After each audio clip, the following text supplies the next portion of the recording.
you through the theoretical aspect of it. I would be focusing on actuating the one nation, one election policy, and I would be establishing the constitutional soundness of this 129th constitutional amendment bill proposed on 12th of December 2024.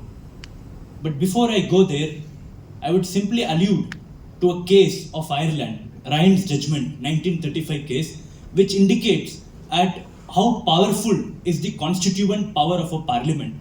Parliament in India functions under a dual capacity, not merely legislative capacity, but most essentially in the capacity of a constituent assembly.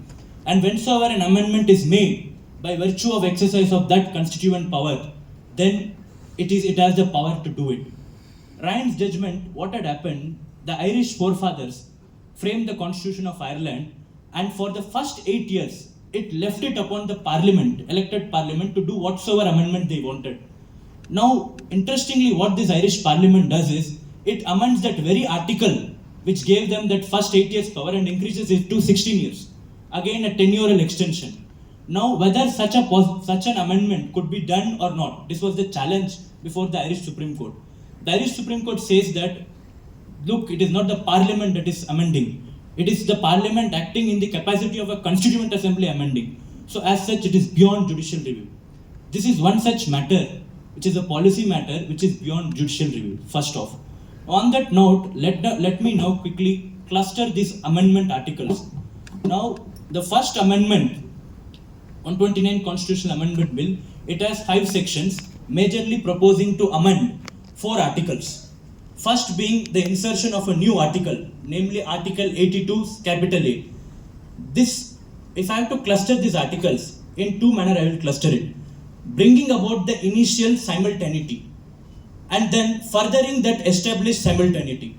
Now, Article 82A establishes that initial simultaneity when it proposes and states, as rightly quoted by the Chief Guest himself, that it introduces a date to be appointed or notified by the President of India, in which after that appointed date, whichsoever elected legislative assembly or Vidhan Sabhas, then their tenure will automatically be simultaneous to the expiry of the Lok Sabha.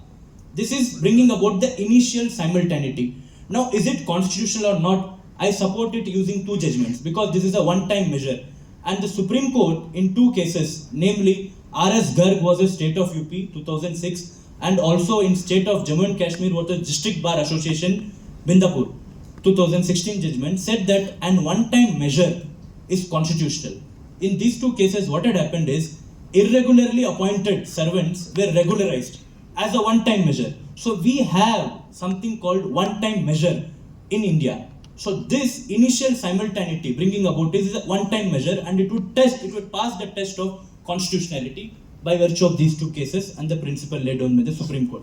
Now, furthering or continuing this simultaneity, this is done by virtue of amendments to 83, Article 83 and 172.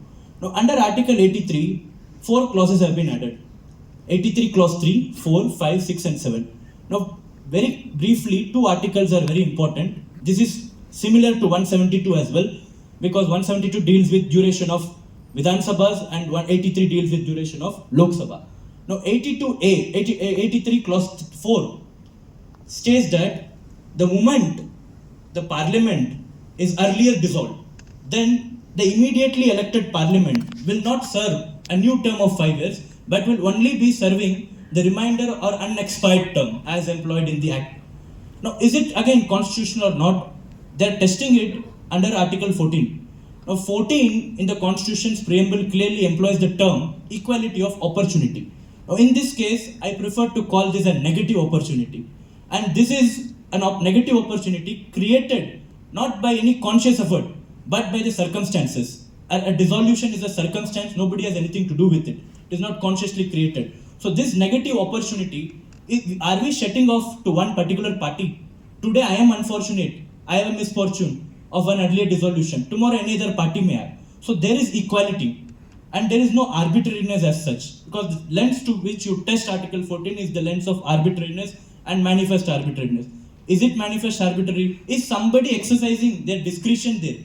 It is something which is occurring by the mere factor or circumstance.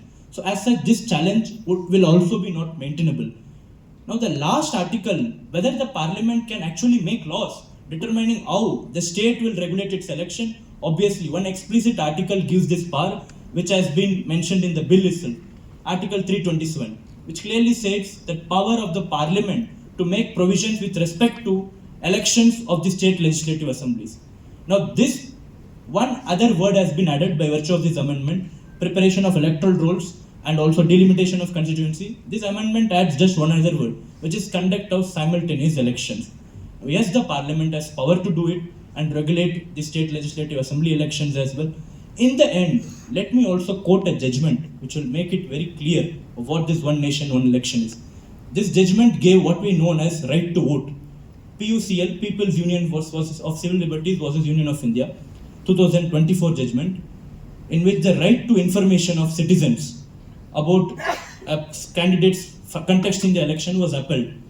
Now, Justice Venkatarama Reddy, he says right to vote has two constituents to it. One is formulation of opinion, the other is expression of that formulated opinion. Now, formulation of opinion, ample time is given to every citizen of 5 years or so to formulate their opinions. Merely, we are giving a specific time frame. One nation, one election doesn't mean one day, one election. We are giving a specific time frame for you to express the opinion which you have formulated in 5 years. Now that time frame, I believe it is only rational to draw a corollary to which every student can relate. Let us assume there are two teachers, one of history subject, the other be of science subject. They give you an assignment on 1st of May and they give you a submission deadline on 20th of May.